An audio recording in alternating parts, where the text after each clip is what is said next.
Hey family, it's Liz Gilbert. I am here live on Instagram to speak with the amazing, the astonishing Iyanla Vanzant, the author of the extraordinary 2010 New York Times bestselling memoir, Peace Through Broken Pieces, How to Get Through What You're Going Through, one of the greatest spiritual leaders of our time or any time.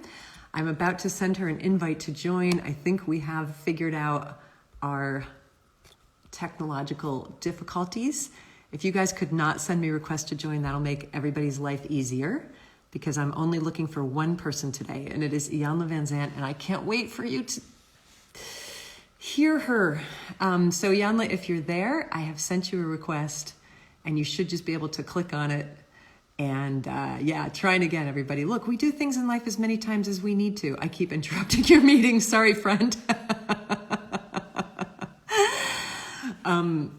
This book is a story of unspeakable grief and loss, followed by remarkable life-transforming spiritual awakening. This is a woman who has influenced my life more than I can even say. And thank you for the reminder to breathe, friend. Sweden is still here. Look, as long as we've got Sweden, everything's going to be all right. Okay, let me send her another invite. Iyanla, I'm sending you another request to join. And let's see if she can get in it. Okay. And let me see if she's in the room yet. Hi, Chile. Hi, Ukraine. Hi, everybody. Hi, everybody. I love you all. Oh, yeah, I see that she's in the room. Okay, that's a start. Send request. Okay, Iyanla, I sent you a request. South Florida hanging in there with us. Yes. Oh my God, it's happening. Oh my God, it's happening. Well, I guess I may be a spiritual guru, but I sure am a technological idiot. You are perfect in every single way. Everybody, please send up all the hearts that you have for the greatest Iyanla Vanzant. Just let her know how much you love her, because I'm about to turn off. I'm going to turn off the comments so that we can see her beautiful face. So this is your chance to just like shout. See all those hearts, Iyanla, up in the corner? That's all people loving on you right now. Thank you. It's just a world of love. Grand rising to everybody. Hi, beloved. How are you, my beloveds? Oh, we're so much better now that you're here. Thank you for coming on the Onward Book Club. Thank you. It's so wonderful to see your face. Yeah, and you too. It's been too long. It has been too long. I mean, I didn't even put on any makeup. I just came as I am. I'm going to show you. I actually have a new trick so that I don't have to wear makeup. I just wear glasses that are so big that nobody even notices that I have a face. And then well, you know what? I'm going to change. All they see are the glasses. I'm going to change mine so I have a little color on my face. How's that? Okay, here we go. Okay, now we're in business. Everybody, that's a free tip right there on how to change your look in 2 seconds. Iyanla, we're here today to talk about your extraordinary New York Times bestselling, heartbreaking, spirit-affirming 2010 memoir of devastating loss and resilience and resourcefulness and survival, and better than survival, thrival.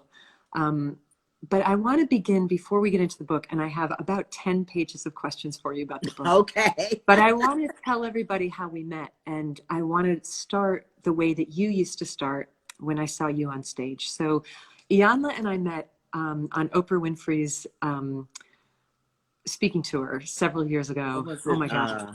Live Your Best Life. Live Your Best Life speaking tour. Right. I think it was The Life You Want. Live Your Best Life, Life You Want. But anyway, it was like a 7 or 8 city stadium tour that they had in basketball stadiums all over the country, 20,000 people, nothing intimidating whatsoever about being a speaker and that. And you got on, I watched you give your speech every single night with my heart in my throat, because you would come out on stage and you would do something I've never seen anybody do before. You would bring silence into the stadium. So the first thing you would do is you would ask everybody to be silent you would say, shut your brains, meaning shut your eyeballs. And you would have us, 20,000 strangers, take each other by the hand. Yeah. And then you would stand there in silence while we all held hands. And I found out later from talking to you what you were actually doing in that moment of silence. What you were doing was calling down spirit to tell you what to say, Yeah. because you had nothing prepared. This is who you are. You walked out on a stage with 20,000 people, with Oprah Winfrey sitting in the front row, and you put your life in the hands of the God of your understanding. And you also told me you were feeling the souls and the spirits of the 20,000 people in that room to decide what they needed to hear that day. Yeah. And I watched, because every night it was a different speech and every night it was perfect. And so I wanted to see if we could start. Can you do that online? Can we start? Sure. Absolutely. Can we call in spirit and actually Yeah. kind of collect ourselves here for a Yes. moment? Okay. Yeah. Okay. So this is what we're going to do. I want to invite everybody to yawn. Just yawn. Yeah. And then stretch your body. Stretch out your arms, stretch out your hands, your legs, your knees, wherever you are. And then I want you to just make contact with yourself. Your face, your neck, your throat, your arms, almost like giving yourself a hug, if you will. Nice and gentle. And now yawn again. Oh, and you don't even have to cover your mouth. And yeah, and then stretch. Come on, stretch. Yeah. And now make contact. Make contact. Yeah, the belly is always a good place to make contact. And then just take a breath and let it out. Take another breath and let it out.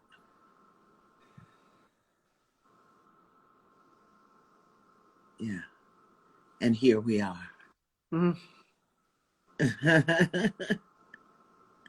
Here we are.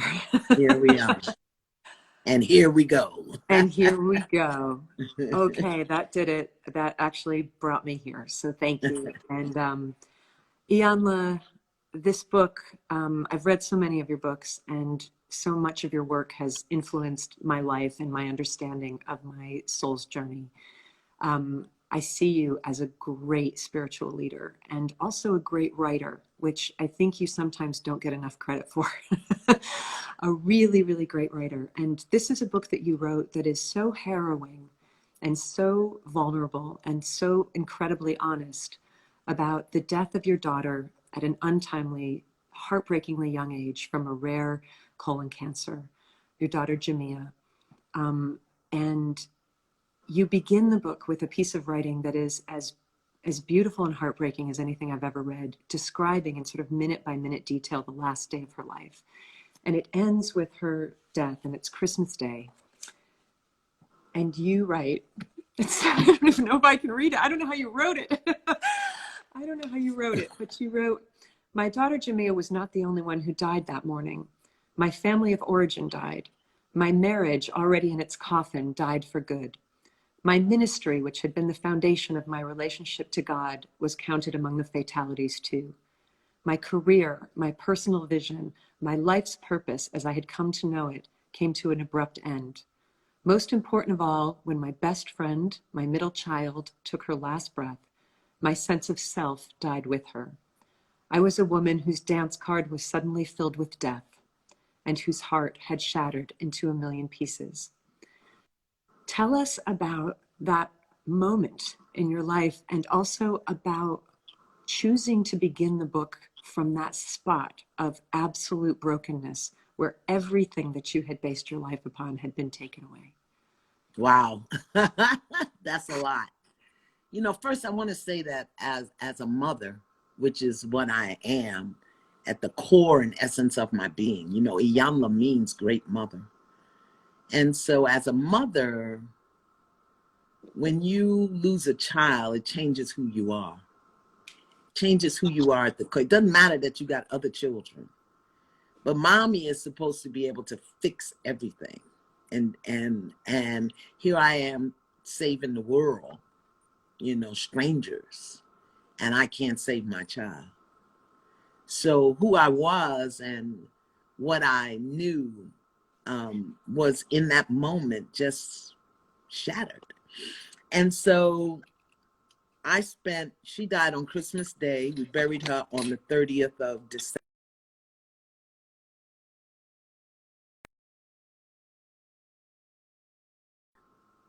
When you've been dispossessed of your identity, you're empty, you're void. And that's a frightening thing to be. And so for almost 3 years, because I didn't write that book until 4 years after Jamia passed, because I couldn't go back to that moment. I couldn't go back there. It was just too much. But as spirit continued to harass me, it won't let you go, will it? No, a spiritual harassment, an assault. It was an aggravated assault by the Holy Spirit. I had to go back to that day, that moment, that time, and walk through it minute by minute by minute by minute, because I could only do a minute at a time. And then I was guided, instructed, directed to write down each minute. It took me a year. Wow. It took me a year. Can I ask you, writer to writer, and also, I also want to update you. A lot has changed in my life since I last saw you, and I read this book when it came out. Reading it again now has a very different meaning to me, because in that time I lost the most important person in my own life, and now I'm 3.5 years post that, and first of all, I'm astonished by the way that grief comes in waves. I'm in a grief wave now, 3.5 years later. It's why I haven't been on Instagram or in social media in 6 months. I've been, taking care of myself in this delayed, it has, I almost feel like your psyche can't take it all at once. No, you can't. Because if you felt it all in one moment, you wouldn't be able to survive. And so it's almost like grief gets siphoned to you in the bits and pieces as maybe spirit decides that your soul is ready. Like, okay, you're ready for another wave of it now, or you're ready for another wave of it now. Have you had that experience as well? Oh, absolutely. Yeah. And Jamia passed in 2003. This is 2021. And the critical mass of her illness started around the week before Thanksgiving. Every year, no matter what I'm doing in that week, it just, it used to floor me, and now it just sits me down. What are we talking, 17, 18 years later? But it comes in waves. And I don't know if it's that spirit thinks your soul can handle it as much as it is your soul informs spirit. Okay, let me go through this now. Okay. Let me take this on now, because there's a lesson in it. There's a growth in it. There's an expansion in it. So each wave that comes takes you deeper into whatever it is that you need. And it must have been 3 or 4 years ago. No, it's been about 5 years ago. Spirit said to me, your pain must not dispossess your purpose. Wow. Really? Wow. Your pain must not dismiss, deny, dispossess, derail your purpose. Keep moving. So that's what I had to do. And I think on top of the loss of Jamia, when she passed, her daughter was 9. And I raised her daughter and did everything that Jamia and I had always talked about. Sent her to private girls' school and sent her off to college and everything. And she came home from college, and I brought her home. We had a little dinner. The next day she went to her father's house. That was in May of 2016. And I haven't seen her since. Wow. So on top of losing Jamia, I've now lost connection to her daughter. And I couldn't tell you why. I cannot tell you why. So it's not just because she was Jamia's daughter, but from 9 to 18, I raised her. She's always been in my life. So that was just like, oh, really? Really, people? You really? Okay. I want to talk about this really because, you know, there's an expression that the Zen Buddhists say that I heard, which is about what is necessary sometimes for a true spiritual awakening. And it says, first they pull the rug out from under your feet. Then they pull the floor out from under the rug. Then they pull the ground out from under the floor. Now you're getting somewhere. Now you're getting somewhere as a spiritual being. And you write in this book about your belief that the soul chooses exactly the journey that it's going to be having in life. And I'm wondering if we could skip ahead a little bit to the beautiful section you have about the Sunday brunch in heaven, where the souls to become all gather and they choose the journey that they're going to have in life. And I want to let you share that story with everybody. And then I want to break it down a little bit for people who feel, and I know many people do, and certainly the year 2020 was a year when like the ground was pulled out from everybody underneath. No matter what personal traumas you were going through, there was also this additional, like for the first time, I think in human history, a global trauma experienced by every single human on earth. And I don't think we've ever had anything at that level, which is another reason why I wanted to bring you on to discuss grief and trauma and healing and the soul's journey and how we are to make sense of these times in life where it feels like it's raining hammers and there's no ground under your feet and it's loss after loss after loss. So let's start with the Sunday brunch in heaven, and then give us a little bit of your philosophy and how your spirit understands this, you know, what we're called to in this life, often through suffering. Well, every Sunday morning, it's story time with Iyanla Vanzant. Every Sunday morning, God offers to the souls becoming human a jazz brunch. A jazz brunch with the best hors d'oeuvres you could ever think of in the world. And all souls go to the brunch knowing that at some point they are going to get a life assignment for being human. They go and they participate and they eat the shrimp, big shrimp, the real colossal kind, not the little, you know, and there's all kind of sauces and there's little sandwiches and there's drinks and it's just wonderful. And somewhere, you know, in the middle of the lunch, the creator, the chief architect of life comes up. Now, the souls know that when the creator has an important life assignment for a soul becoming, that he's going to look in the front row. So those souls that are ready to be born, are ready to become human, to be human, they sit in the front row over to the side so that they can catch a view of the creator. And the creator comes and he sits before the souls and he says, I have a life assignment for you. And in this life assignment, you're going to be the child of Festus and Lulabelle. Now, Festus is a very aggressive closet alcoholic. And Lulabelle grew up with a father who was a closet alcoholic, kind of violent. So she's very quiet and passive. And you'll be born to them and you will have to learn about forgiveness. And you'll have to learn about compassion. Is there anybody here that wants to take this assignment? And because all the souls want to please the creator, the ones who've had many experiences, they raise their hand. Oh, I'll do it. And he says, thank you. And then that soul goes off. And then the creator will give another assignment. Like maybe you'll be born to Bridget and Gilbert, and Gilbert has a mental illness and he'll leave when you're around 3 and you'll have to grow up, and maybe you'll be born to Monica and Morris, and you'll be in this country or that country, you'll be this race or that race, and this is what you'll have to learn. And those souls who are becoming human, they raise their hand and they take on those life assignments. And some souls don't hear anything of interest, so they wait till the next brunch and more hors d'oeuvres. assignments. Well, once you take your assignments, you go lay down because, of course, Morris and Monica or Festus and Lulabelle, they're going to be doing the wild thing that evening, and you've got to be in position to win the race among the sperms and the eggs. So you go lay down, and the Creator comes into the room and gently showers you with love and whispers into your ear what your purpose and your assignment are.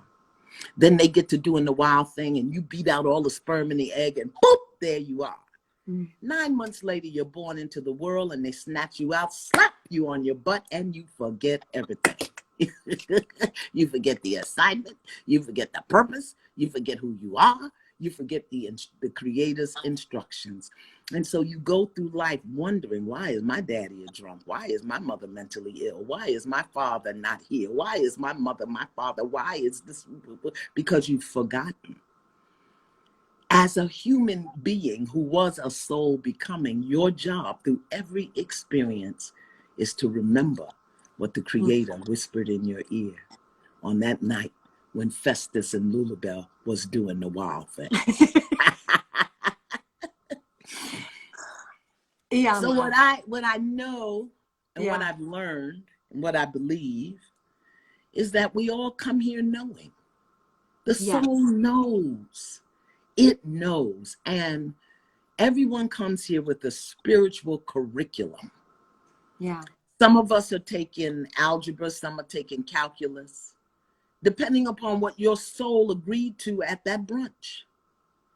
And every experience is a divine setup to give you the opportunity to recall, remember, reconnect, recognize, that means bring to cognition what it is that you came here to learn, not to do, to learn, not to be. I came here to learn certain things. So Sahara, my mother, died when I was 2. Horace, my father, was a gambling womanizer.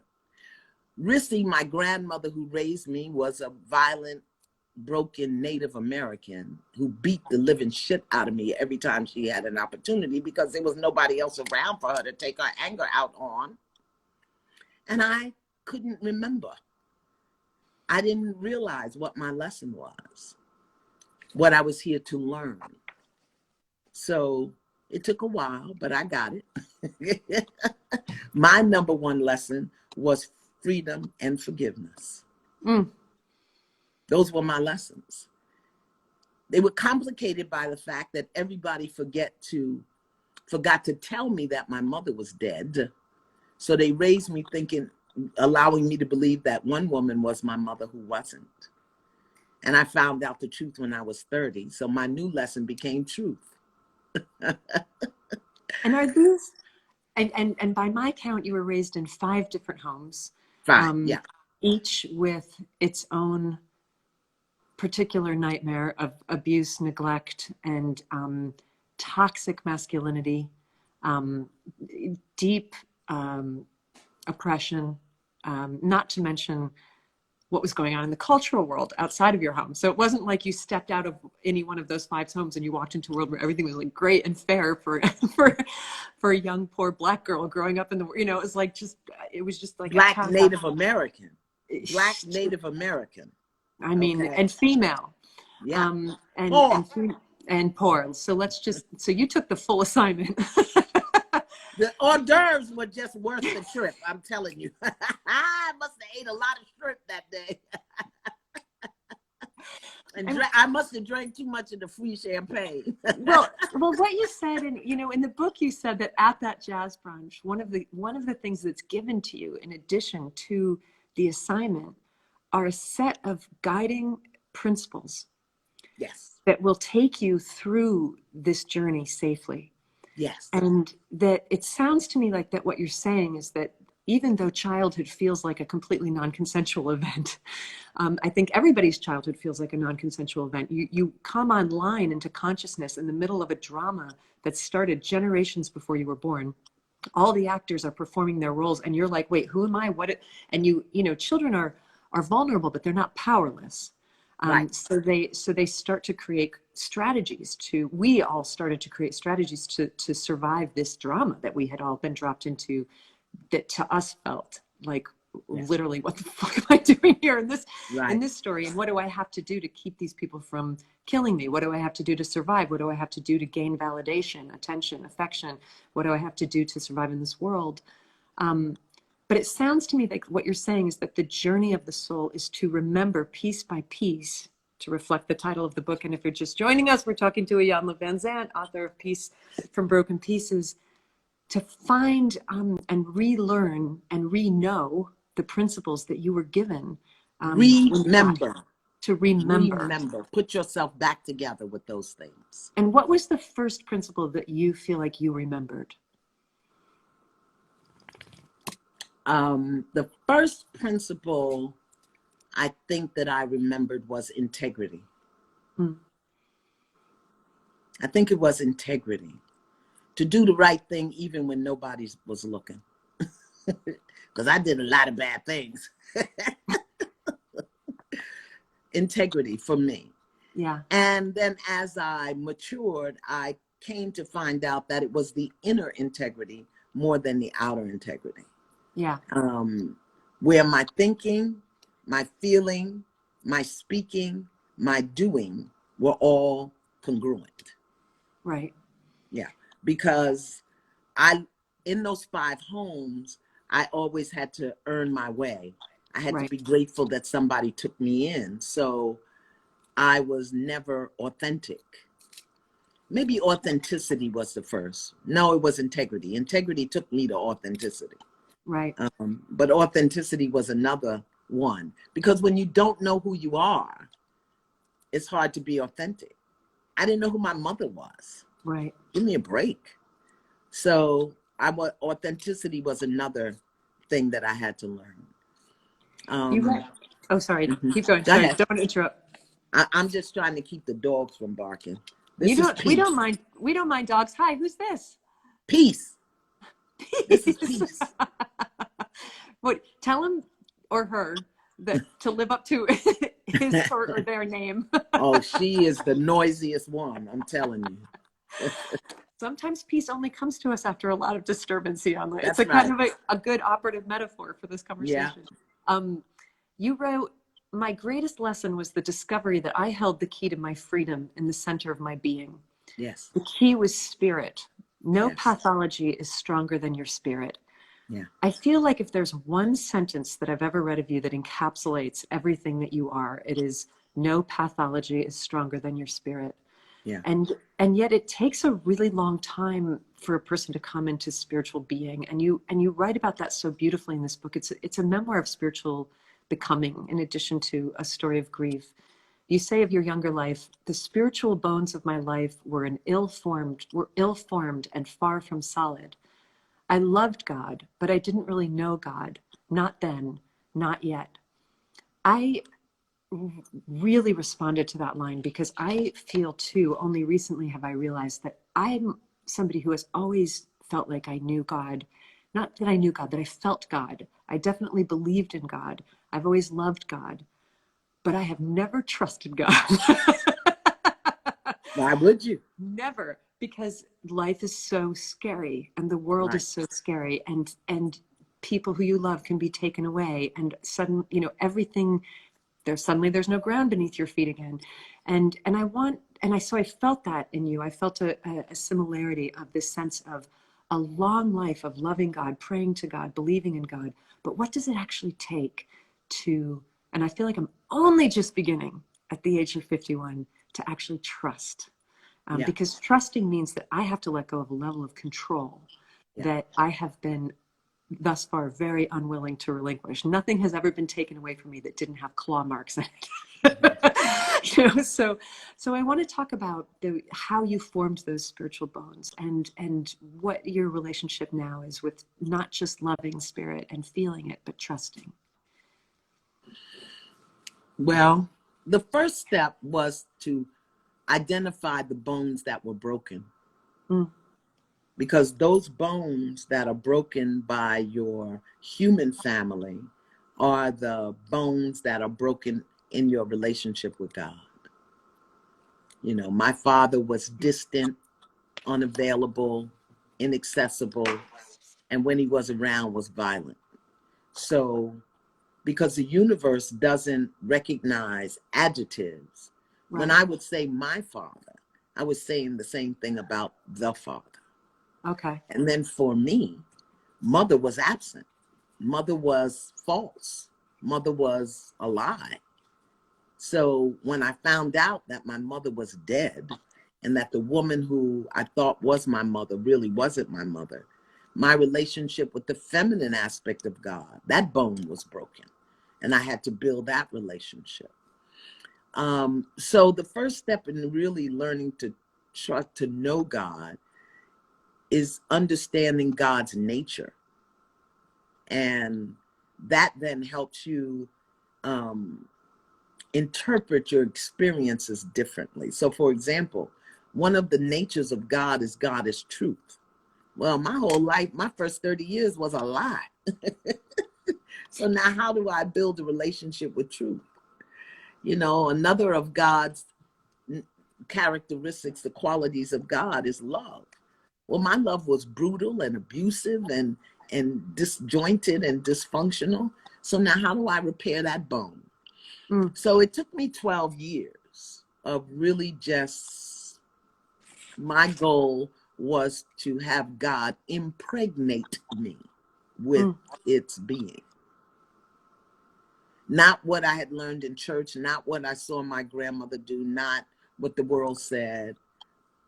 I had to be impregnated with a new experience of God. And that's still, I'm still human. So I still have eyes and nose and ears and things, you know, and I still had to learn how to trust. And there are moments, even now, where I say, okay, all right, y'all, this is like I need some help. You know, really? So, and that's normal. Now, here's the distinction. Those are moments. They're not weeks or months or years anymore. Right. They're moments. Right. And they're allowed. They are allowed. You know, I'm a student of life. And, you know, one of my foundational books in life, on this hand is the Bible and on this hand is A Course in Miracles. Yeah. And for me, they just line up so much. And out of the Bible, I hold on to Proverbs. Lean not on your own understanding. That's it. I don't have nothing else out the Bible I can do. Iyanla, don't lean on your understanding, because you human girl, you gonna mess this up. Lean not on your own understanding. Honor God in all thy ways, and he will direct your path. I stay there. And then from the Course in Miracles, I stay with all things are lessons that God would have you learn. Don't lean on your own understanding. But this is a lesson that you got to learn. And I don't care what it is. I'm between those two things, you know. And that's how I learned how to trust. This is a lesson. I don't like it.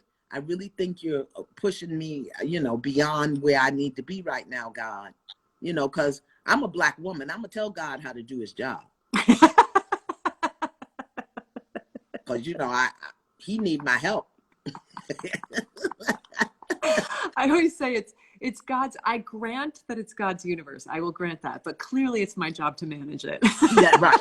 You know, so I'm like, or really, God? Co-manage. Right, right.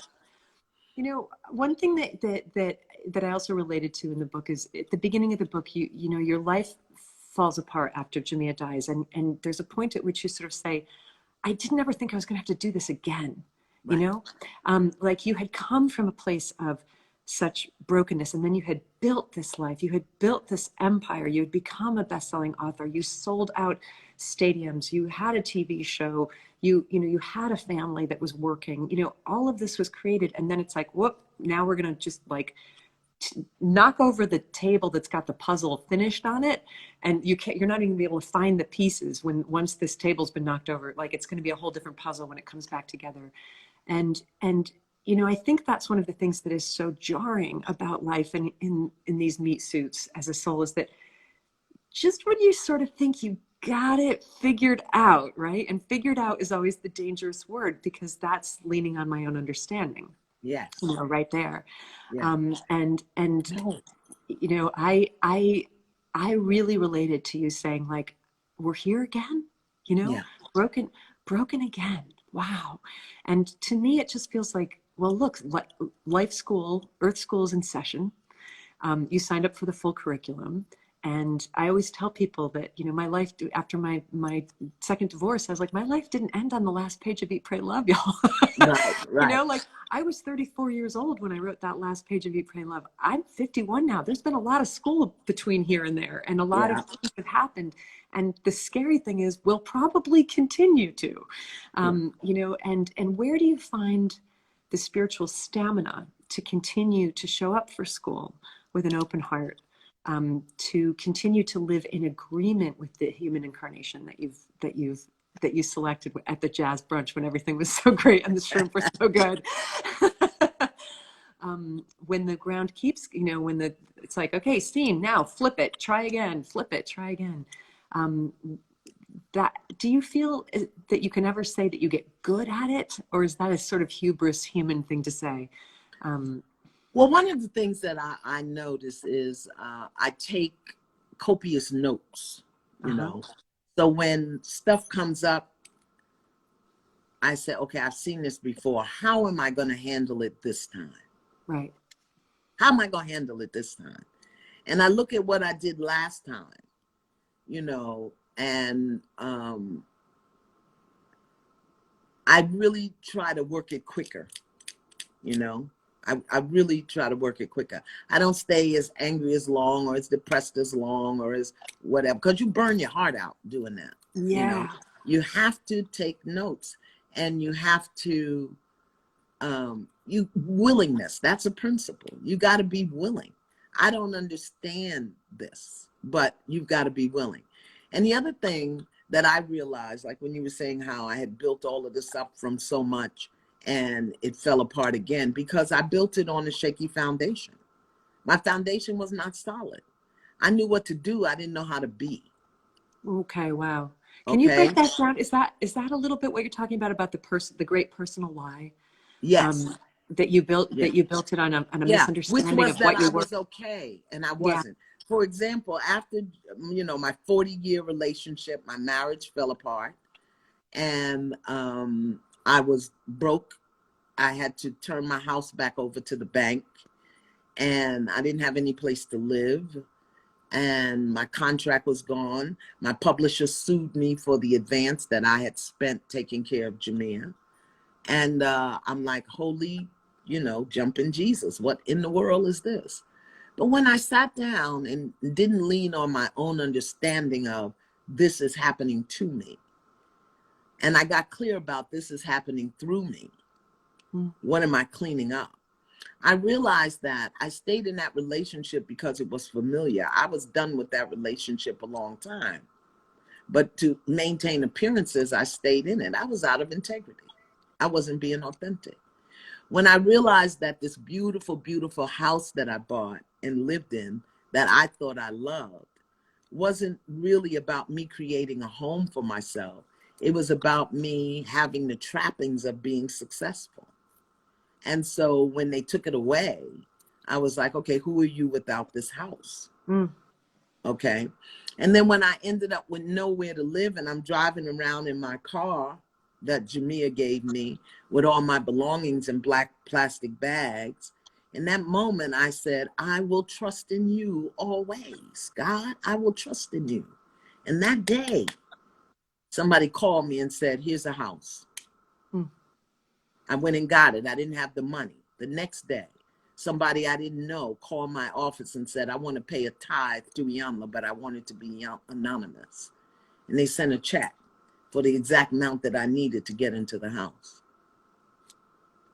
Okay. So Yeah. You got to take notes. You got to do it better, because it wouldn't have hurt me. It wouldn't have helped me to drive around in my car feeling bad because I didn't have nowhere to live. I had to know. I don't know where it is going to be. If it's going to be a hut in the park with the squirrels, God is going to provide it right here, right now. Okay, I know that's going to happen. And it did. So take notes, pay attention. Don't buy real estate in the pain. And the other thing that I know now, and I signed up for this at the brunch. For whatever reason, I must have, like I said, had too much champagne. Anything I write about, I have to live so that I can tell the truth about how to get out of it. Yes. I wish I had had a more vivid imagination and just could write about the shit because I know it. But no, I got to live. I got to live the death and the grief and the broken relationship and the no money and the buta. Why? So now I've learned that as I go through and I see stuff coming, I say, God, bring it with elegant grace and ease. Bring it with elegant grace and ease. It can come. I'm a walk with it, but bring it with elegant grace and ease because I'm old now. Be a little gentle on me. I'm old. I can't do it. You know, I can't do it. And now I also know that very often I will initiate my own lessons. I will say, okay, God, all right. So let me see if I can find an example. So after spending 40 years in the relationship, in and out of a relationship with one man, I got into a really wonderful relationship with a really wonderful man. He was really wonderful. 14 years we were together and never had an argument, never had a fight. And around year 11, I knew something was off, but I couldn't put my finger on it. And over time, it just came to me. Beautiful, beautiful man, beautiful soul, beautiful spirit, who wasn't loving me the way I wanted to be loved. He just wasn't. He just couldn't. And there was a little bit of unwillingness. And once I recognized that, I said, I'm either going to stay in this and make myself okay with it, or I'm going to end it. Well, I had never ended a relationship. Everybody had always left me. So I said, okay, God, I don't know what I'm learning here, but I'm not choosing this. Tell me what to do. And God said, you can't leave until you can stay. What does that mean? Wow. Okay. I feel like I get it. Okay. What does that mean? I can't leave until I can stay, until you're not mad at him, until you're not blaming him, until you're not upset with him, until you just see him and choose. Until you can do that, you can't leave. You'll be back and forth, back and forth. Wow. Took me 3 years. Wow. And then one day I said to him, it was one little thing. I'll tell you this real quick. He liked oatmeal raisin cookies. I like chocolate chip with nuts. Whenever I went to the store, I would buy a pack of chocolate chip with nuts and a pack of oatmeal raisins. If they were on sale, I'd buy 2. And so one day he went to the store and he bought oatmeal raisin and no chocolate chip. And he came home and he put the cookies out. And I said, well, where's my cookies? Oh, what do you mean? Oh, I said, you didn't buy me no cookies? I never go to the store, don't buy you no cookies. You didn't buy me no cookies? Done. Just like that. A week later, I said, I love you, but this is done. I'm out. Wow. Just like that. I wasn't mad. I wasn't upset. Yep. I wasn't. Yep. I was just done. I was done. I knew I was done. And I wasn't willing to be out of integrity or inauthentic and try to make it work. Yeah. So it took him a year to move out. He moved out. And a year later, he died. He died January 12th, 2020. In the midst of he didn't die from COVID, but he moved out February 2019 and he died January 2020. Wow. So I said, wow, I don't know what God was saving me for, you know? Wow. I just thought it was about the cookies. So my point is, you just never know. You got to walk it all the way out. You have to walk it all the way out. And pay attention not reactive. Along the way. Like what you did wasn't reactive. It wasn't. No. It was like I couldn't leave until I could stay. I think sanity in a way is the restoration of choice, the end of reaction and the beginning of decisions. And you write about in the book, you say you were 30 before you realized you were insane, and you were Yes. 50 before you became sane, and you spent Yes. those 20 years trying to figure out how to become sane.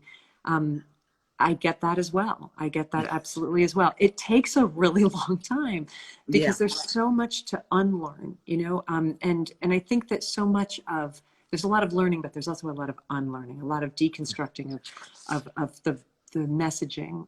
And that brings me to a topic I want to discuss with you about intergenerational trauma. I think what today is being called epigenetics, the inherited trauma passed down generation to generation, literally in the DNA. And your writing, especially so movingly in this book, there's a through line in this book about a story that just gets told again and again and again about women capitulating to men, even to the point of death. There's a moment in the book where you write about a profound spiritual vision you once had, where you were given the names of 17 generations of women who had been beaten and abused by men before you. You write, without even knowing it, my mother taught me how to love a man. It was self-denying, self-abasing. And this goes back generations until you said you became addicted to pain, debilitating, devastating emotional pain. And you also write about this one of the most heartbreaking moments in the book, your father beating you as a child, while your stepmother, Net, who was the only woman, the only person who ever actually gave you love, not interfering, not rescuing you, and not only not rescuing you, but saying to you afterwards, as you were beaten so badly that neighbors had called the police, saying to you, what did you do to make him so mad? Why can't you ever do what you were told? And what shattered my heart reading that was that I knew this woman loved you. Yeah. You knew this woman loved you. And I actually believe in that moment, she was trying to convey survival skills to you, to say, you have to learn how to not make men angry. You That's right. have to learn how to give men it's the only way that you can be safe in the world. And so her scolding of you was actually a very demented, but I think well-intentioned lesson of how can I help this girl not get beaten again? Right. She's got to learn to never, and then you wrote later in the book, men will hurt you. These are the lessons you learned. Men will hurt you, and when they do, you must make excuses for them. Men will abandon you, but you must not say a word about it to anyone. If you do everything that men want, need, and ask of you, and if you submit yourself to them for their pleasure, and you just act like everything is okay, maybe they will stay. Maybe. My relationship history is not that different, Iyanla. Just saying, I think many of us can relate to that. And the great unlearning of women to unlearn that in a world where you're taught that everything about men is precious. Everything they want, everything they feel, everything they care about, every cookie flavor that they desire, everything about them is precious, and nothing about you is. Yeah. And tell me about the decades-long unlearning of that in your life, and what you see now at this moment in the world as you teach and as you minister to broken men and broken women. We see it playing out in the world right now. Everybody placating to a man and what he wants. And you call it what you want to call it. You can call it politics or Republicans or whatever, but we see it right now playing out in the world. But what I learned, Jamia helped me with that, because it was when she passed away that I was told that she took away 17 generations of violence and abuse against women so that I wouldn't have to do it, because my job was in the world.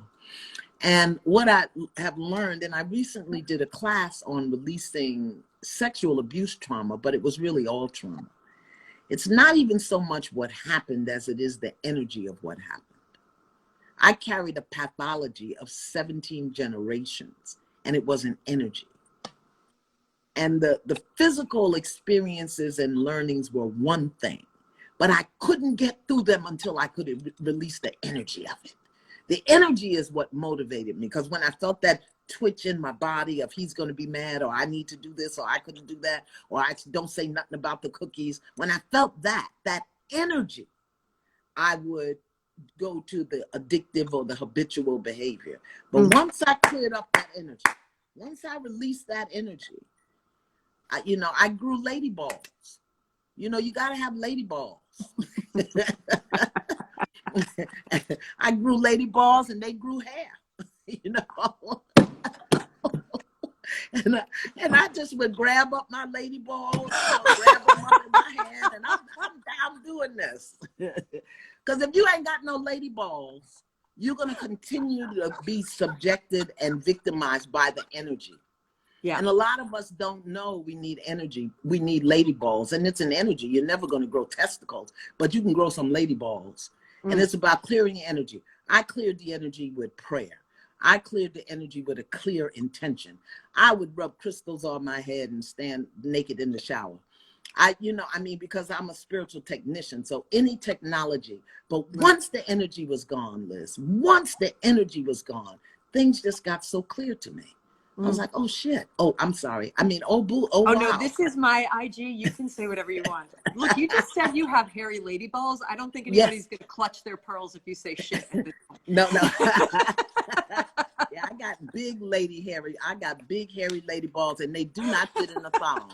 Okay, you can't wear no thong when you got lady balls. They'll be hanging all crooked, and they can't walk right. No. I do not wear thongs. Oh my God! Because I have to protect my lady balls, and so it's the energy of those things. So for us as women, because we're our heart space. And once our heart space gets polluted, that's when we are constantly subjected to those pathological beliefs and those pathological stories and stuff. And the other thing that it's hard. It is hard to break a family pathology, particularly when you have family alive. What happened for me, the other thing was everybody was dead. So I wasn't, I didn't really have anybody whispering in my everybody. I'm the last one standing. Mother gone, father gone, grandparents, brother, sister. I'm the last one standing. So my balls could be a little big. But that's when true. But we know that the dead can also control our lives. That people don't have to be alive to tyrannize. No, they don't. But you know what? If you do things, and I learned this as a Native American, as a Yoruba, as an African person, I do ancestral elevation all the time. Whether it's light a candle, whether it's pray for their souls, call them into the light, lift them into a whole nother. You have to do those things. And it's unfortunate, and I love you, but it's unfortunate, but it's the European, it's y'all white folks that don't do ancestral veneration. Black people do it. Iyanla, that's the least of the problems with us white folks. If that's the only unfortunate thing about what white European white folks do, that's. But no, but the thing is, they were so busy demeaning and demoralizing the culture of people of color that the things that are valuable to them that they could have used, they didn't. So we got to lift up the energy. And that's your personal work. That's your self-care work. That's your breath work. That's your meditation. That's your prayer. Right now, I'm getting ready to teach people how to pray because folks, because they have such a dysfunctional relationship with God or goddess, they're praying. They don't even know who they're praying to. They don't even know. And then they feel guilty because they don't trust God. Or because they got upset with God, but they're praying anyway and then get mad when the prayers aren't answered. It's so dysfunctional. And it's a lot of transaction. It's a lot of, that comes out of the European tradition too. If I give you this, you'll give me, you'll give me this. That's right. We know Very that's not how, we know that spirit doesn't operate that way. I had a wonderful moment in prayer recently where I said to the God of my understanding, if I'm really good, which is always a bad way to start a prayer. Yeah. If I'm really good, and I keep my nose clean and I stay out of my bottom line behaviors and I abolish all my and I work on my spirit and I give in service and I will you reward me by bringing me again someday somebody to love as much as I loved Rhea? And I instantly felt the answer, and the answer came, I will promise you no such thing. It's not this is not how we operate, and instantly I just started laughing and I felt like, when God's telling you the truth that you're getting somewhere, right? Because this is not how we operate. This is not the gods of our fathers where it's like, if I sacrifice, this to you and come into your pleasure, you will reward me with the things that I want. And then we'll build some sort of transactional relationship. That's not spirit. No. It was a lapse in me in that moment to ask. What I had to learn is who I'm praying to, I'm praying with. What I'm praying for, I am. Who I'm praying to, I'm praying with. Because we've been taught to pray to an external God. Right. No. God is internal. It's the soul became human. The soul is now human, has physical form.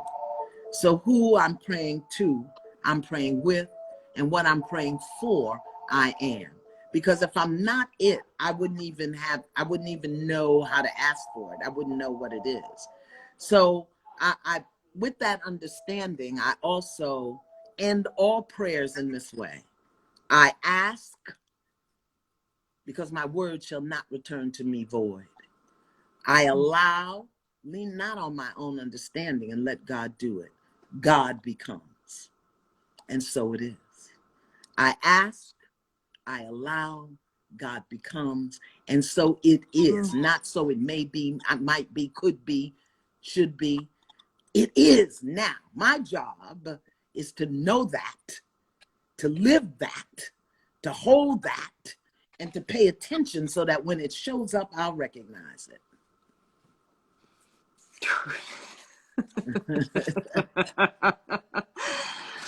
Oh, Iyanla, I love you.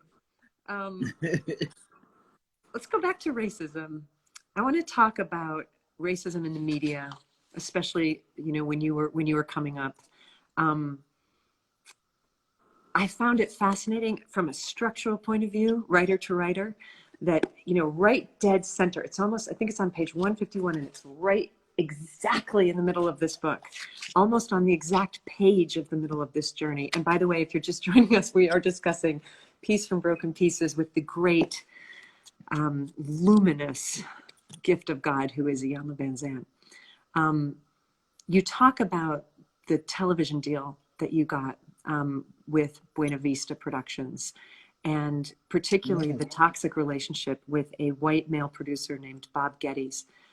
Bill, sorry. No offense to the Bobs of the world, named Bill Geddes. And it's almost physically painful for me to read the stories that you tell of the ways you were being compressed and shaped and reformatted to appeal to what Bill Geddes thought that you were, and what Bill Geddes thought that you should be, and what Bill Geddes thought your audience should be.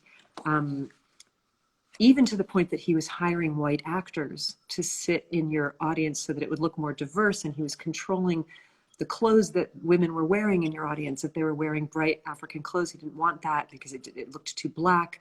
There was, and you were trying so hard. I mean, this is the opportunity of a lifetime. Allegedly, here you're supposed to be grateful for the fact that you've got this television show, but it was the sense I had was that your soul was appalled. And that it was an affront to your spirit, what was happening in those rooms. And you write that it was a middle passage moment of your life. Oh, yeah. When the day came, and it's right in the middle of the book. It's like the middle of this journey where you said, and it's so simple, and this is the thing about when you stand in your truth, it sometimes gets very simple. The sentences get very short. You said, I will not work with Bill Geddes. I will not work with Bill. And you just went and told everybody in production that I won't work with him. And you were pushed, and you were cajoled, and you were gaslighted, and you were all sorts of things. And in the end, you were dismissed. You were dismissed. He wasn't, you were, from your show. And yet you were the one who left. You said you felt like that was the turning point in your life where you became yourself. Can you talk about that, what that took to become in that moment, what you said, the wise warrior woman who was actually ready for anything in life at that moment? I wanted that story to go differently. I wanted him to be fired, not you.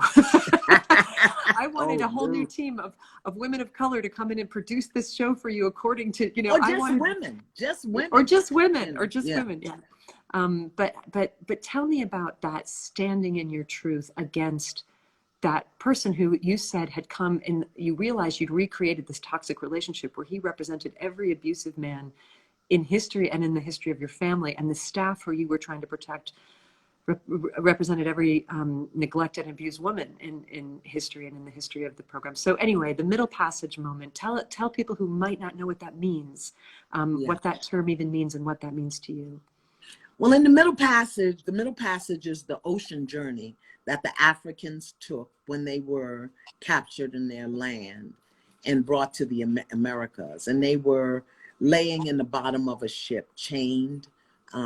Many who did not speak the language of the person laying next to them. They may have been Igbo or Hausa or Yoruba or Akan, and they couldn't even, the only thing they shared in common was the color of their skin. And in that middle passage, you know, the screaming and the crying for survival. Once a day when they took the slaves out for once a week or however often it was. I wasn't there consciously, so I don't remember. Many jumped overboard rather than be enslaved, rather than be raped, rather than be taken from their homeland. They actually thought they could swim back home. And in that middle passage also, they learned how to eat off one another's face. They learned how to share the slop that was given to them. They learned how to communicate. They learned how to stay together so that as we roll and as we move, our movements support one another as opposed to disrupt one another. So in that middle passage moment for me, I had to learn how to move. I had to learn how to survive. And it was more important for me to be Iyanla than it was for me to be on television. It was more important for me to learn that God is my source and my supply. And this $1 million check is nice, but selling my soul to the white man again is not that. My grandmother did that. My grandmother was 9 when she was raped by the sharecropper's son. And when she ran home from the field to tell her father that the sharecropper's son, she was 9, he was 17, had raped her, my grandfather beat her because she had gone beyond the fence. But as a young Black and Native girl, when the white sharecropper's son says, "Come here," you go. So she went, and he took her and he raped her. And she went home, her father beat her because he couldn't protect her. And he made it her fault. Had you not gone there? And he would really beat her because he was angry that his manhood had been challenged. But he couldn't say anything because he had 11 children and his wife was dead. That was a middle passage moment for him. So a middle passage moment is when you choose to do what is required to survive, not just physically, but at the depth of your being. And so that day when I said, I will not work with Bill Getty, it was for my grandmother who washed floors and cooked for rich white people to raise me and my brother. It was for her mother, a Native American born, a Tishleki, Cherokee woman born on the reservation in South Carolina, who only stepped off the reservation when her husband took her off. It was for her mother. It was for my grandmothers, because when we heal and grow, we're not just doing it for ourselves, we're doing it for the generations past and the generations to come. I would not tell my daughters or my granddaughters to bow down and placate to a white man who wants you, or anybody who wants you to be something different than what's true in your heart for me. That's the middle passage. When you either choose you're going to lay in those chains and survive, believing, holding, hoping that something better is going to be when you get where you're going, or you're going to jump ship and try to swim home. I was not jumping ship. I was going to survive. And I was going to define and determine how I was going to survive and who I was going to be on the other side. You and I spoke years ago about the discrepancy between the way that you were published and the way that Deepak and Marianne Williamson at the time, who were your peers and and in many ways who you had surpassed. You had written and sold at the time that you were all coming up. At the same time, you had written and sold more books than them. You had, you had bigger audiences than they did. And yet you were not invited on Good Morning America. You were not invited on the Today Show. You were not referenced in, I remember you saying, I'm not referenced in their books. No, I reference them. I read them, but they don't read me. that's right. There's a discrepancy of, by the way, their loss. But there's a discrepancy even at every level of media that is still true today, which is why I have this book club, because of the really shocking discrepancy about just how differently Black female authors are treated than how I'm treated. But I wonder where you see it today versus 30 years ago, and how you processed the events of last year. I know that's a very broad question. Last year, there was a lot. There was a lot in America's long 500-year racial history that happened in the last year. But if you could lead into that. But just how you dealt with, you said at one point, this is another thing, you said you tried not to compare yourself to where Deepak and Marianne Williamson were, because you said comparison is a form of violence, but systemic racism is also a form of violence. Denying people a spotlight that they have earned is a form of violence as well. So how did you process that then, and how do you process it now? Well, the first thing I had to process is, why do I need the spotlight? I'm doing the work. It's reaching who it's reaching. God is my source and my supply. Why did I need the spotlight? Because seeking the spotlight was also a way of me seeking, validation from an external force. Right. So that was the first thing. Let me stop seeking the spotlight. And the other thing, this is just quiet. I won't say this out loud. I'll say it to you because you're my friend. And my 2,500 friends who are here with us. The people that Marianne and Deepak is reaching, they need more help than Black folk sometimes. Wow. Wow. Wow. In terms of spiritual bankruptcy, I would tend to agree. Yeah. And so I think one of the things that has happened over the years, particularly from 30 years ago, there are many more Black editors and Black imprints that embrace Black authors and put things out. And then, just as always, at some point, probably around the mid 90s, 2000s, it became fashionable to promote Black authors. So in that moment, if you had written a book on some toilet paper and wrapped it up in a paper towel, they would publish it, And then along came Amazon and the Kindle, and that went out the window, And so, it has changed. It's still very different. And like I said, I don't hold Marianne knows me. Marianne has my phone number in her phone. But if you look in the back of Marianne's books, I'm never referenced. You look in the back of Deepak's books, I'm never referenced. And I introduced some people to Marianne, to Sonia Coquette, to everybody knew who you were, but because for me, the work is the work is the work. I don't care who wrote it. If this is going to help you as a technician, I use whatever brand, the tool I need. So I don't need the validation, and it's not my purpose. My purpose is not to be validated by publishers or external things. It's for me to be obedient to God and do what I'm told to do. Fast forward into Miss Corona. I say Miss Corona because she set this place afire. Yeah, she did. Miss Corona is the only, and this is when I knew, while it had devastating physical effects, I knew it was a spiritual exercise. Because the coronavirus is the only thing I know of in history that shut the churches down. Nothing. The churches. Wow. I haven't heard anybody make that point. Wow. No snowstorm, nothing. Wow. There was a little panic around the turn of the century, but Corona shut the doors of the church, Liz. Wow. Okay, so this, I didn't even think of that. That's amazing. yeah, this don't have nothing to do with people dying in the hospital and Yeah. PPE. Okay. So then, you know, if you want to know the purpose of the thing, ask the maker of the thing. And so that's what I did. I went into deep prayer and meditation. And, you know, this was about us realizing our fears.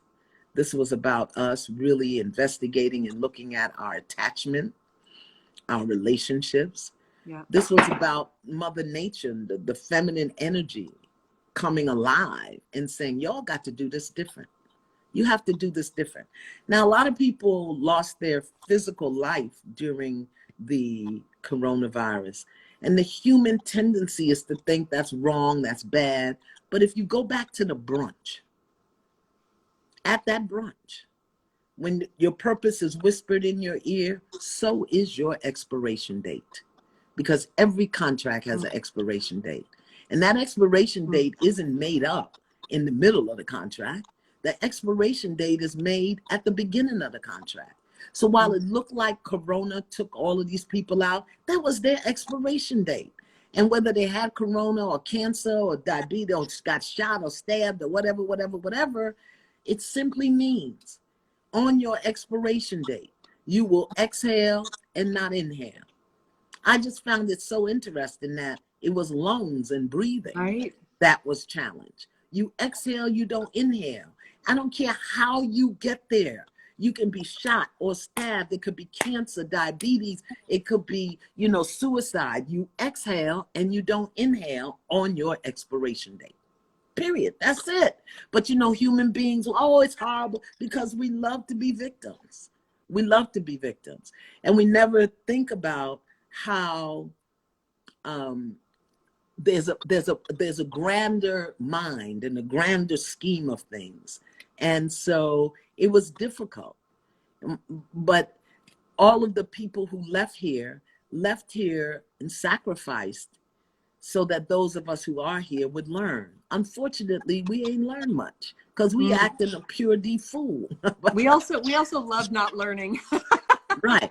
You know, like somebody the other day was going off about their wearing a mask and, you know, screaming and hollering, you can't tell me what to do with my body. And I said, beloved, we pumping up our butts, our boobs, our lips. We wear wigs and makeup, false fingernails. We walk around in a mask all the damn time. Why are we so upset that now we got to have on a little paper thing on our face? We don't speak the truth. We mask our words. We don't say what we mean. It's a mask. And now because the physical thing of covering our mouth, we act like this is this is how we live. And the universe is just showing us how we live. Why are we so upset? Because we love the illusion. We love the big lies that we tell ourselves. Yeah. And so for me, and you know, this is life according to Iyanla, pay me no absolute mind. Oh no, we pay you all the mind, Iyanla.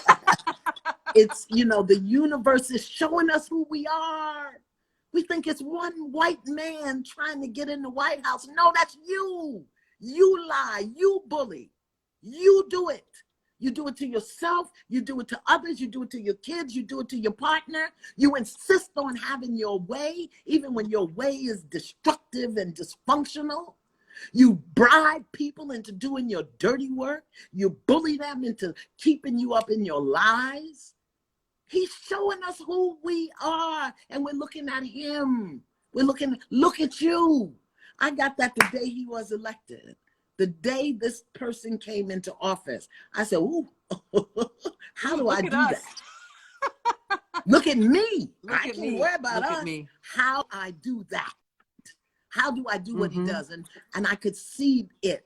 Some of which I was still doing, some of which I had healed, some of which I wasn't even aware I was doing. So he don't upset me at all. I just look and I say, okay, let me clean that up in me because we are so powerful. If we clean it up individually, which we refuse to do because we're so busy looking for the external validation, comparing ourselves, aligning with party lines. And that's what my family did to me. They had a party line. Don't tell her mother is dead. Just let her think that's a party line. and it's a lie. And so if we would clean it up within ourselves, do you know we would blow this thing right out? It couldn't exist. It can't exist when you have the vibration so high, when you have the, you know, and we're punks. We allow things to go on because we think we're still children, helpless. We can't speak out. We don't have lady balls, and some of the men ain't got no balls. Come out your thong, grab your balls up, and say, this is unacceptable. Stop it. Stop it. Republican, Democrat, black, white, no.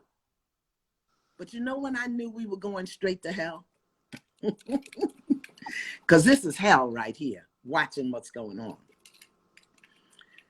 When mothers, and I'm saying mothers, when we didn't shut this country down, when they killed up our babies in Parkland or Collingwood or wherever the hell it was, when we allowed ourselves to be okay, we're killing our babies in the school. We were supposed to shut this bitch down. Don't spend a dime. Don't go to an office until you do something about these damn guns on the street. Now the babies got the guns and they shooting us. Come on, somebody. Ooh. Let me breathe. Let me yawn. Yawn. Make contact. Let me yawn. Iyanla, my friend and teacher Byron Katie says there's a reason we hate tyrants so much. It's because they remind us too much of ourselves. That's right. That's right. Women, it's going to be women. Let me tell you a quick story. This is an African fable.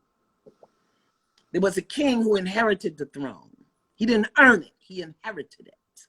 Because his father was king, his father died, he became the king. And he was a piece of work, okay? Because he had been spoiled all his life. You know, kings aren't just born and they, oh Lord, let me make sure I I can plug my phone in. Otherwise y'all will be there and I'll be gone. So wait, let me get my cord. Let me make sure I'm plugged in here. That's all right. We'll sit here and wait for the king to become a tyrant. Okay, wait a minute. Let me find the cord. Help me, Lord. Where's the cord? There is a cord among everybody. We're talking with Iyanla Vanzant, obviously. Who else? The author of Peace from Broken Pieces, a memoir of grief, resilience, survival, spirit. Right. I'm running to get a cord. Hold on. Okay, she's running to get a cord. We'll talk among ourselves. I want to say this about this book, everybody. I want to read you another line from the book that I loved. Page 55 of Peace from Broken Pieces by Iyanla Vanzant. You cannot pay the debts that come along with believing that you are unworthy. Unworthiness always puts you in debt to anyone and everyone who shows you the slightest degree of attention or love or energy. Eventually, in this form of a bankrupt relationship, your benefactors will demand or expect more than you are able or willing to give. This is the precise moment where they would choose to call in the loan. Thank God for a cord in the car and a car in the garage.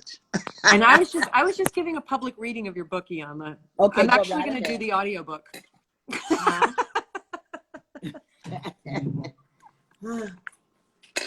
Wait a minute. Come on. Take your time as you were. And when you come back, I want to touch back in about Jamia.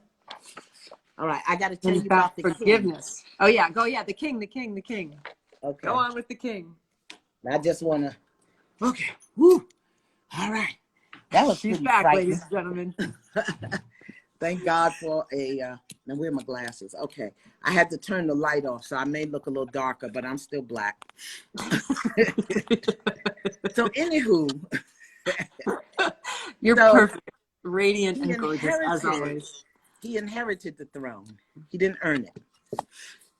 And he was a piece of work. Oh, he just run amok. Broke a lot of the traditions. Implemented a lot of ways that didn't serve the people. And the universe and the earth rebelled. The crops started dying. The animals stopped reproducing and they were dying off. The water dried up in the streams because the universe, Mother Nature, does respond to our state of consciousness and being. Well, this went on for a few years, and the crops wouldn't grow. The animals were dying off. The people were suffering. And he was just oblivious. And the people were saying, you need to stop doing this. You have violated the ancestors. You violated the earth. He couldn't hear of any of it. And eventually the women got tired of their children dying. And all of the women one day, old, young, they all walked to the castle where he lived, and early in the morning, and they began to pray. And the women prayed, and the women prayed. And then the women danced, and the women danced, and the women danced. And when he threw his doors open to shoo them away, the women bared their breast and turned their backs. He was gone in 24 hours. We don't know how powerful we are as women. And we begin to exercise and not do it the way they do it. We can't do it the way they do it. Yeah. Do you know, and anybody who's in a partnership, whether man or woman or whatever, what happens when you get real quiet with your partner? When you just don't say nothing? Just walk around, don't say a word. What do they say? What's the matter? What's the matter? What's going on? You mad? What would happen if women just pull themselves out for a day with a very clear ask? What would happen? Oh no, I gotta pay my rent. I can't go. I'll lose my job. Blah, blah. You're losing your life and your soul. Pull out. Every woman. But so many of us are so busy doing it the way men do it.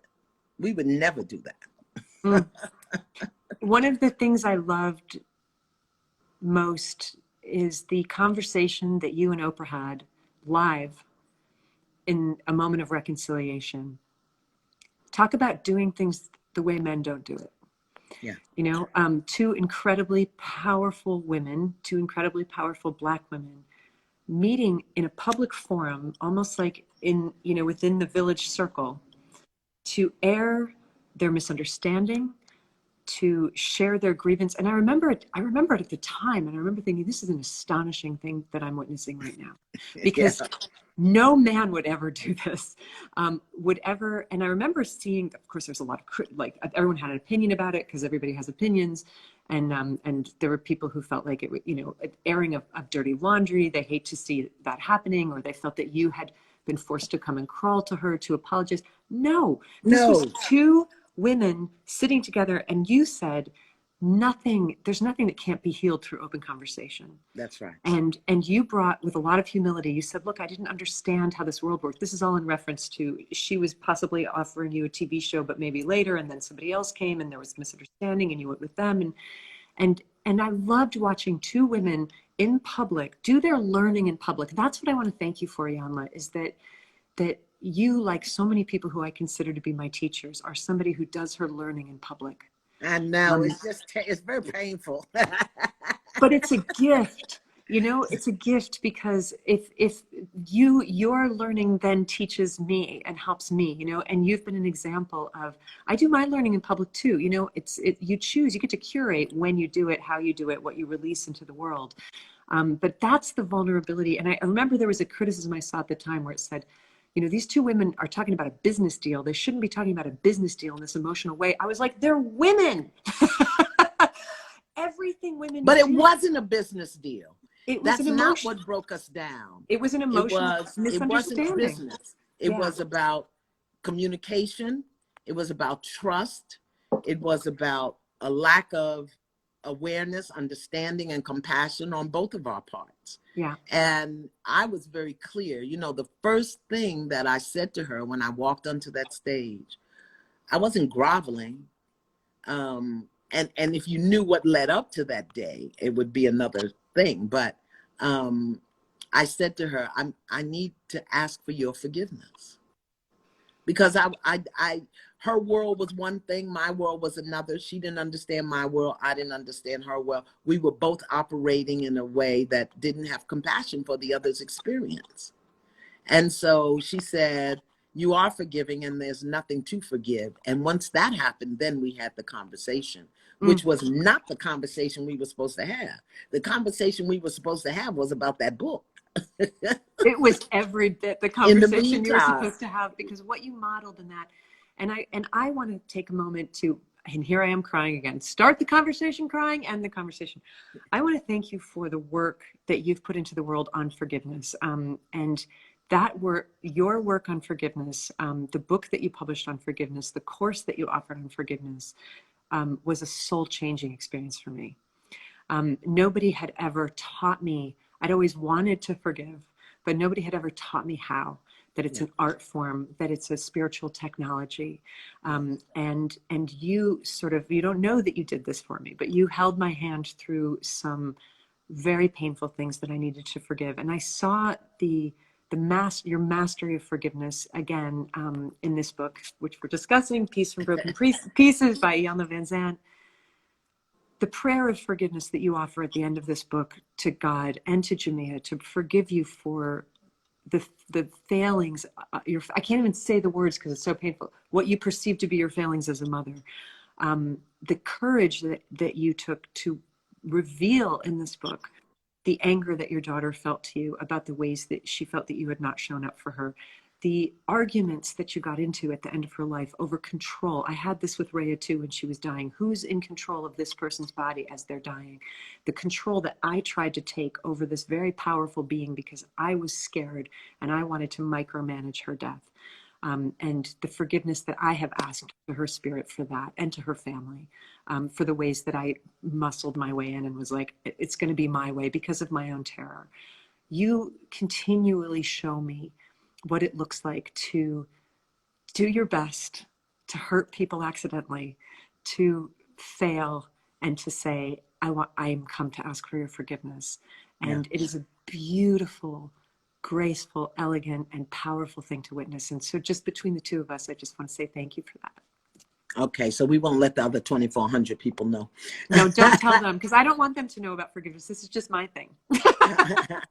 And the thing that, because again, as a technician, I have to break it down into the micro pieces. It's not just forgive the behavior. It's to forgive the thought, to forgive the belief, to forgive the feeling, to forgive yourself first. And that's where people go awry. They think they got to forgive everybody else. You got to forgive you first. Your thought, your belief, your judgment, your feeling. And then as you do that, the fog lifts.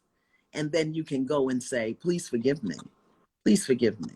Yeah. From a place of a whole spirit, not a broken, begging.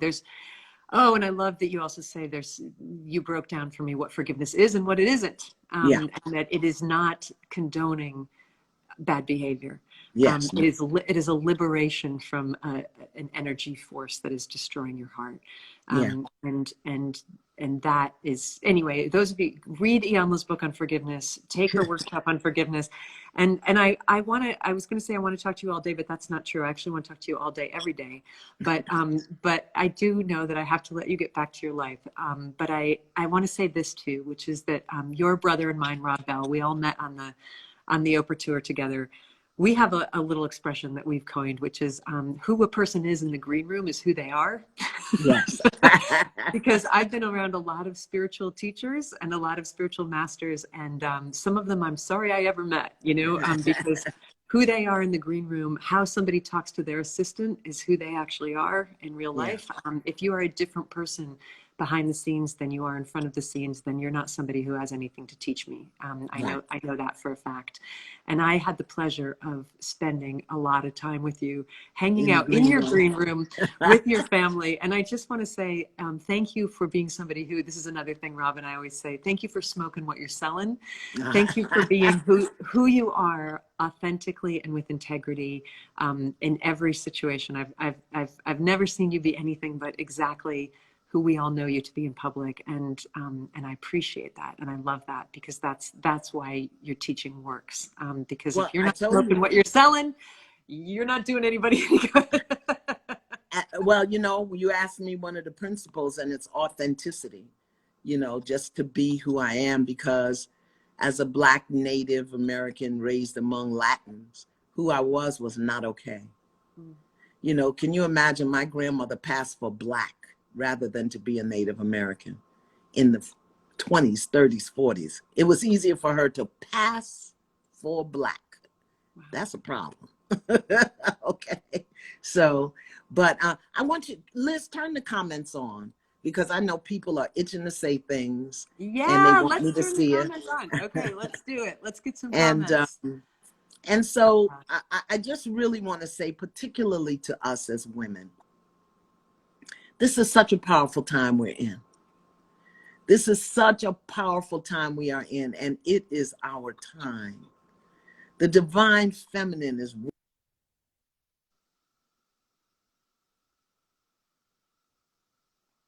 Be willing to look at yourself, every aspect of yourself, and to ask yourself continually, day on, day off, is this my higher self?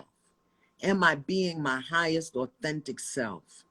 What am I being? Not what am I doing, but who am I being? And can I be more loving, more peaceful, more giving? Can I be more powerful in myself? This is our time, Liz. I know you know that. I know that's why you're doing what you're doing. Don't be afraid to look at your broken places, ladies, my sister women. Don't be afraid to look at your bad behaviors. Don't be afraid to acknowledge your hurts and your pains. Your pains need a witness. Women, gather. Gather in your kitchen once a week. Gather in your homes once a week, and just come together and share with one another where your brokenness is, and then pray together and dance together and yawn and stretch and soothe together, because we have to heal in order for this energy to change. Don't tolerate, accommodate, accept anything less than what honors the divine being that you are. That's what time it is. That is what Corona is telling us. That is what she came to show us.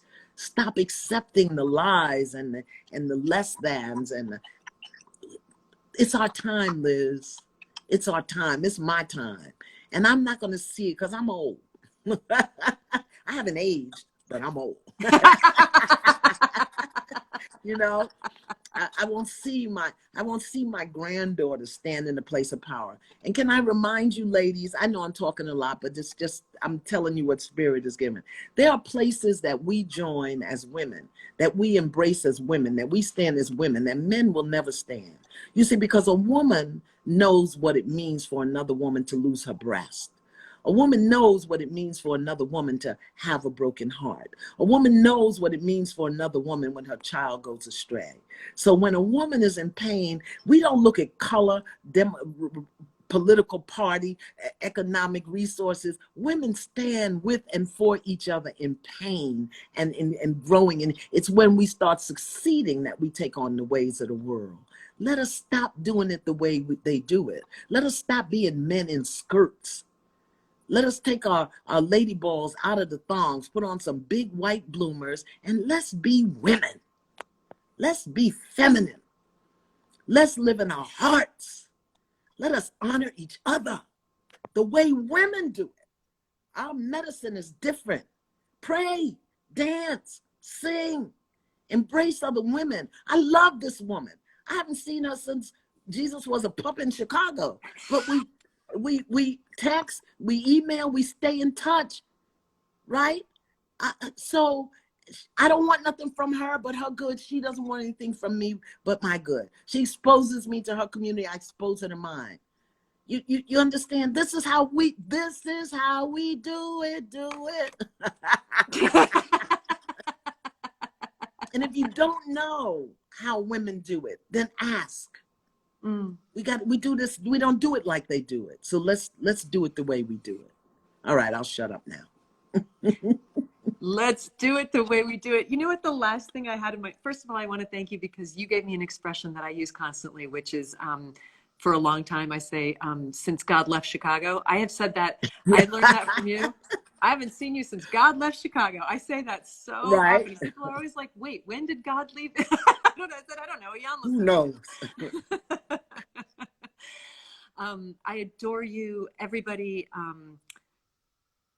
get yourself a copy of Peace from Broken Pieces. Get yourself a copy of Iyanla's Forgiveness book. And tell us before you go, what do you have on offer? You always have some great workshop or gift or something that you're teaching. What have you got that people can enjoy right now? You know, because this is what time it is, starting on Sunday, the 13th of June, I'm doing a 7-day prayer challenge. Every morning at 8 o'clock, I'm going to be walking people through the process, the technology, the science of affirmative prayer, so that we can begin to pray differently, building a different relationship with the God of our understanding and praying in an affirmative manner.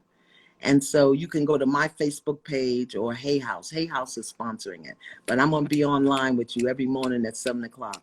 Particularly as women, we got to stop doing these begging, pleading, wonder if God hears me prayers. We got to pray from our lady balls. Iyanla, you are literally a high priestess, and you are also in my heart a high priestess. I love you so very much.